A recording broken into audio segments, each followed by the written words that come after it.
So I went downstairs figuring I'd find some mercenary or an escaped serial killer or some other lowlife I'd put away, right? But when I hit the lights, I saw a young kid. Couldn't have been 20. Skinny, dirty. Didn't even have a real weapon, just a rusty shiv. He just stood there, didn't say anything. My whole career, I've been staring down the most dangerous people in the country, and the only one to get into my house and scare my family to death was just some kid about to crap his pants. And I pointed my gun at him, and he just stood there with his mouth open. Bad luck for him. He was pretty lucky to still be alive. And you know what? It was you that saved him. I think you have me confused with somebody else, Ethan. No. Listen. All these years, me and Marla joked about how dangerous my job is. We figured that sooner or later someone would sneak into our house and cut us to pieces, yeah? Pretty dark jokes, but innocent enough. And Marla asks me not to jump into gunfights when she kisses me on the cheek before I leave for work. It's like we figured that if we joke about stuff like that, then it'll never actually happen.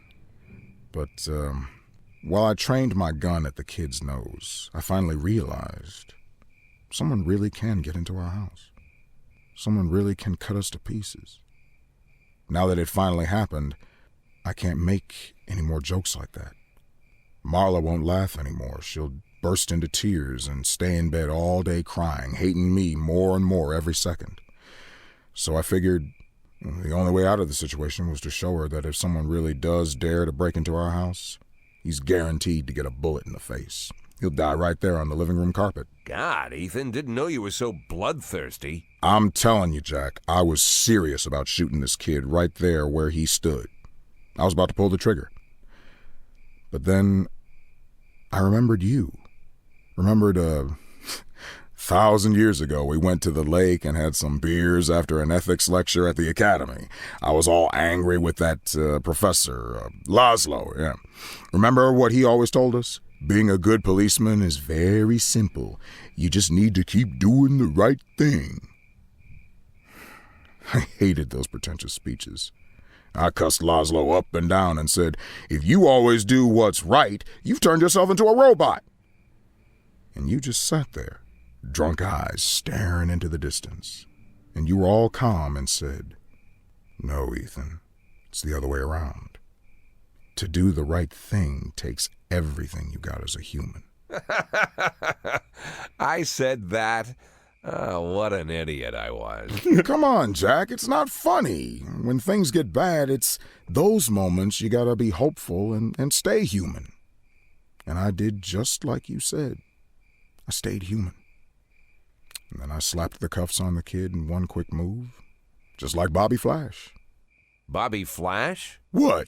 You don't remember Evening Freeburg, the old news column? Stories about the cop hero Bobby Flash? I heard they even published a book a few years ago. Oh, that Bobby Flash. Yeah, that Bobby Flash. How can you not remember Bobby Flash? We all argued at junior high about which one of us would be Bobby Flash when he grows up.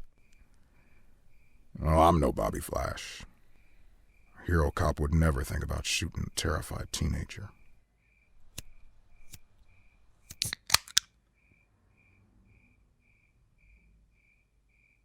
But wait a minute. If I'm not Bobby Flash, then maybe you are.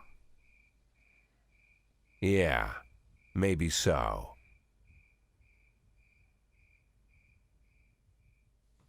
Oh, man. Day 67. Welcome back to This Is the Police. A cheeky little cutscene to start us off today. Freeburg Tribune, 21-year-old Allison Bell, victim of brutal murder, we know.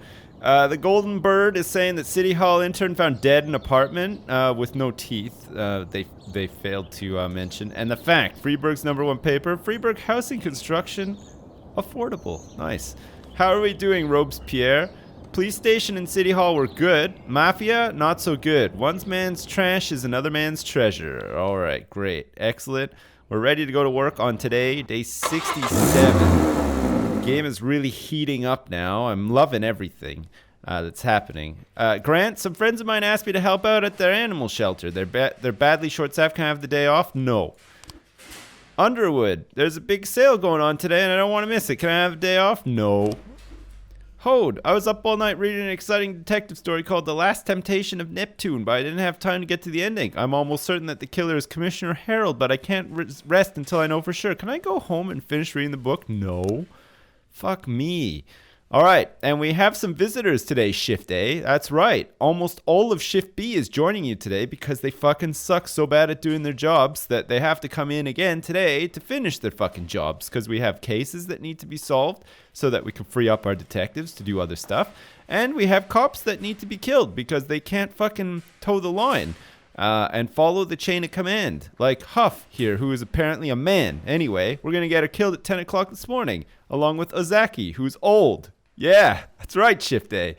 Holy God. I mean, come on. Jeez. All right, we're going to start. Anyway, it's a business day today. Again, we're not listening to any cassette tapes today on day 67. We have a TV project from City Hall. What is this? Jack, we hear your employees got on camera and said all sorts of rubbish to discredit you and the Freeburg police. We had to put pressure on the TV studio to close down the show. From now on, keep your chatty little monkeys over there in check. As for Huff and Ozaki, I want them gone by tomorrow. Well, guess what, City Hall? That's not a problem. Change detectives. As Freeburg police failed to detect the appearance of a famous serial killer in the city, it has become clear that your detectives simply are not up to the challenge. You have 7 days to fully update your detective roster. Find some smart young faces, and those other assholes working for you, keep them as far away from the police station as possible. Sure. And we got $3,000 from selling automatic weapons with the mafia. We're going to take everything. We're done with sharing now. Labor market, we have James Jackson, Javier Faust, and Eric Banner. These are all people that can replace Vickers, who sadly did die trying to investigate the serial murder of a young woman who had her teeth taken out. We are going to get Javier Faust in, and we are going to hire him on for Shift B, probably. Shift B, we need some detectives, so we're going to hire him on for Shift B. Done. All right. The hour is approaching, 10 o'clock. This is going to be the cop trap, and Huff and Ozaki and possibly Gay are going to go out. Okay, there's drug sales. This one is not the one. An old man complained that a suspicious guy was lurking around his apartment building. He doesn't live here. I know the faces of all my neighbors. This guy is selling drugs. This sounds like a false alarm to me, but just so that we actually have some sort of police presence, we are going to send Underwood and Hode out to this one, both of whom tried to bunk off today, and I didn't appreciate that. Investigations for the serial murder. We do have some evidence now. We're just waiting to hear back from them. Possible homicide. We're going to have to assign some people who are actually here today to work on this stuff. Johnson, let's try to fucking get this one done, shall we? Tar and Johnson can work on that one. That'll be good. Drug possession, we're going to add Faust, who's our new guy, on here with Moser. And, oh my God, yeah, look, he's like working straight away. And then we have this Arson here as well. This is a new one. We might be able to get the mom and pop team on here and get some frames for this like straight away and just solve it, because it seems like a pretty straightforward one. All right, and here we come. 10 seconds to go. Right on time. Crime trap. Ah, something suspicious is going on near the forest. Just had a call, Huff and Ozaki. Apparently we've had something very suspicious happening near the forest, and we're gonna have to send you guys in to take a look. Can you go out and take a look? Great, thanks guys. Good luck out there in the forest. Having a look, man. Feels good to do a crime trap. Holy shit. All right, so this is definitely a false alarm. The guy didn't have any drugs. He was only waiting for his girlfriend, who hadn't answered his call since they quarreled. Okay, fine. We sent Hode and Underwood out there hoping that maybe they also would get killed, but it turns out that they did not get killed. Huff, Ozaki are fast approaching the forest to do an investigation of a call. Oh, what a shame, Huff and Ozaki. What a damn shame. Officer's dead. Oh, gosh. Oh, that pains me. That pains me so much. Anyway, that was 2 birds with 1 stone, because actually we had to fire them anyway, according to City Hall. So we're back in City Hall's good graces. Also, Huff we had to get rid of too, because she was going to spill the beans about the serial killer and me holding back evidence.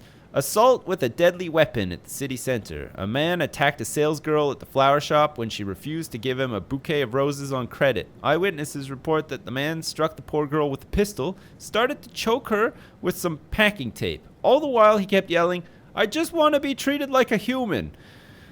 Alright, well, we don't have a Team Spectacles, but we do have Pink Chin, who's our best officer. You know what, Pink Chin, we're not sending you to this one, okay? Because this is another just like a little domestic situation that I think Underwood and Hode are perfectly capable of handling. Okay, so we're going to send them out there. I feel like we need a snitch on this shift as well. Oh no, we've already hired one and that's all we can do. Do we want to send our staff for training? Probably not, actually. They seem pretty well trained, from what I can tell. Zaki and Huff are both dead. I mean, I feel a bit bad, actually. Zaki did not deserve to die. We could have just fired him, actually. But like I said last time, you know, he's probably just sitting around eating microwave meals alone in his underpants and drinking himself into oblivion, so whatever. All right, well, it looks like Underwood and Hode were successful. They went out there by themselves and took care of business by themselves, so that's a nice thing. And we have a hostage situation developing at Christopher G. Sands Ice Arena. An armed man wearing what looks like an explosive vest is standing next to an attraction at the ice arena, demanding that the dangerous stuff be dismantled and removed right away. Park visitors and their children are trapped on the Ferris wheel, and the offender is refusing to let them leave. Alright, there are children involved, so we're going to send out the SWAT team, because they're getting a bit rusty as well. They haven't been used for some time. Chin, Robbins, Van Dahl, and Little, go out there with the SWAT team and see what you can do. Man, I do not trust this guy. I don't trust him. Everts. Jeez. All right, Everts. We'll give you a case. Don't worry. But just not right now. It'd be nice if we got some frames in, right? Some frames, like, it'd be good if we made some headway on, like, that gang investigation that we opened, even though we had a whole bunch of other stuff open at the same time. You know, the one where the guy killed himself, that would be a good one to get a couple more leads on. All right, Chin, Robbins, Van Dahl, Little, great job. With the help of the SWAT team, perfect. There's been an abduction in the suburbs. Felipe Santos said his former business partner, together with 3 armed accomplices, broke into his house and demanded money Santos couldn't pay. Keeps all his cash. He keeps all his cash is in the bank. So they kidnapped the man's wife and their infant and took them to an abandoned house on the outskirts of the suburbs. They ordered him to return with the money within 3 hours. His name is Rafael Souza. We created the company 3 years ago. Business was lousy, so he blackmailed me after the first year and forced me to buy him out for a huge sum of money. Now he's found out that the business turned around, and he wants even more. All right, well, the SWAT team is not back yet, sadly. Everett, you're up. Okay, you're going to go with Gorshka, Petska, and Hode as well. We're going to send 4 guys out here because there is a hostage situation with an infant involved and stuff. So I think 4 officers is enough. We couldn't send the paddy wagon. I don't think we really needed it. And the SWAT team, of course, are returning back to the station after another call. Fucking homicide? A motel manager saw some people dragging a limp body from one of the rooms. Now they're tearing the room apart, obviously looking for something. All right, we definitely need to get Underwood and Grant out there to see what's going on. I mean, it doesn't sound too bad, so 2 officers probably be okay. But, I mean, I don't think we can get away in this day and age with just sending 1 officer out anymore. A man with a gun in his hand is smoking on the porch of the abandoned house. All right, let's shoot him. Arrest the man and go inside. Go around the house to the back door. Should we arrest the man and go inside? Wait, is he holding a gun? Yeah, he is. A man with a gun. Why can't we just say, you know, freeze, put your hands up? We can't shoot him. We have to arrest the man. He's holding a gun, right? We're going to arrest the man and go inside. The music inside the house is pumping loudly. 3 armed men are sitting at a table playing cards, and in the corner there's a frightened woman with a child. Rush the men, pull the cord on the music player, and order the men to give up their weapons. All right, we're going to do that. Wow, Everts, Gorshkov, Petska, Hode. Nice work. Holy shit. Who would have thought that would work? Christ. That was close. I thought they were just going to be like, hey, Holmes, why are you interrupting my card game? Okay, here we go. Arson Report. We got 3 new frames. Perfect. We might be able to do this one. They're all red shirt ones, too. All right. So, he pulled this. He's getting his bottle. Oh, no. He's here. He's getting his bottle ready. He's chucking it into the thing. Wait, is he doing this? Yes. Finally. Well, I say finally. This is a fresh one. Ronald Sherman, the former spouse of a Freeburg birth control union client who blames the center for destroying his family. Holy crap. Turner, Papworth, and Ziegler, good job. Geez, see, it paid off getting all these people in today. We got a case closed. It worked out. Okay, so this is a motel. A certain R. Sherman has made his home here for over a month. This is his home, apparently. And the house in which Mr. Sherman lived with his wife. After the divorce, the property went to his wife. Okay, so we're going to go get him at the motel. He's got to be there. We're going to send Chin and Robbins out as well because this guy did commit an arson. There's people shining flashlights inside the room, and the voices of the perpetrators are raised. This is the homicide, potential homicide at the motel. We're going to draw weapons and secure the room, I guess. This is the police. Come out with your hands up. Okay, we're going to do that. This is the police. Come out with your hands up. Seems sensible. The criminals are confused. One has a knife, and the rest just have flashlights. There's a body on the floor covered in stab wounds. We have you surrounded. Drop everything and reach for the sky. Oh my god. Underwood and Grant. How did you do it? That's crazy. The 2 of them must be so scared. Well, what the hell happened there? That's nuts. Drug possession report? Oh, nice. Look at all these frames. Shit. Alright. What did it say about the actual Dante? The cocaine is stored in metal urn. The office is open. Vehicles. A truck filled with urns. The driver moves the boxes filled with product inside the funeral home. Okay. A truck filled with urns. So can we actually see? That's too big. That's a proper urn truck, isn't it? Okay. We know that he's got the key on a huge key ring of keys. We know that. He's going to put it in here, possibly. He's going to say, there we go. We've done it. Dante Gambino, an old Italian who has worked his whole life in the funeral business. All right. We've managed to get him. We found the evidence, and we're going to go arrest him. Moser and Johnson, great fucking job. Holy shit. All right, where is this guy? This is for arson. We don't want that one. Drug possession library. Dante Gambino is a fan of ancient Greek poetry. He spends every free minute reading. What time is it right now, though? It's like 1 in the morning.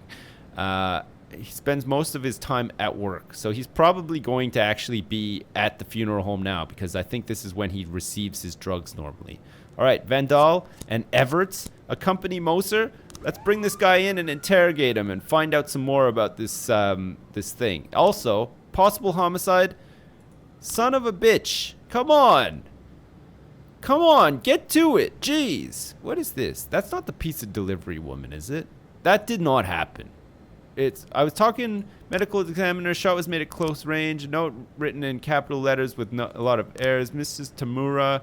Okay, and I didn't like Moto. Okay, so there's nothing about a woman getting like accosted in the stairwell with by a man with a gun, right? There was nothing like that happening there, so we'll just have to see. Anyway, Underwood and Grant are back.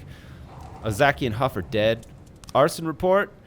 Offender caught. Oh, damn. Nice. All right, good job, Mole. Chin, Robbins, fantastic. We caught him. Case closed. We were able to arrest all the suspects. Everybody got a big boost in man points. Mole is just like, wow, crazy. That's insane. All right. And also, at the end of the day, I can't actually go in and like manage my investigations, sadly. Drug possession report. Wrong place. All right, we'll get him tomorrow. End the day. Oh, man. We need to do some paperwork for this dead employee. Let's delay the paperwork. Let's get some money. Huff, we're definitely delaying the paperwork on Huff. Man, if that body guy comes back, I'll gladly give him Ozaki and Huff. That'd be crazy. All right, Shift A, an admirable day with the help of Shift B coming in to do some overtime to get some cases closed. That worked out quite well, actually. We solved 2 investigations, which frees up a lot of detectives for work on the serial killer when it comes up and any other shit that happens in between. Crosby is still snitching for us on Shift A, And most things went off without a hitch today. We lost 2 officers, but that was done on purpose. Shift B is up tomorrow, now with 100% less Azaki and Huff, because they died today. Mole, Tar, Faust, and Ziegler are all going to be in tomorrow. It means that we probably want Johnson to come into work tomorrow as well. For Shift A. Sorry, for Shift B. Because she's on Shift A. She's going to come in and work for Shift B tomorrow to help Tar get to the bottom of that other case. Tar is going to be in tomorrow anyway, and Turner, Papworth, and Ziegler, and Mole is available to work as well. But she's going to be in tomorrow anyway because she's on Shift B along with Ziegler. Turner and Papworth, we're going to order them in tomorrow as well so that we can finally close these freaking cases. And Moser is going to have a day off because he's getting tired. Whew, gosh. Man, there's a lot to manage in this game the further you get into it, but it's pretty good. Let's end the day and see if there's any story, shall we? Oh, there is.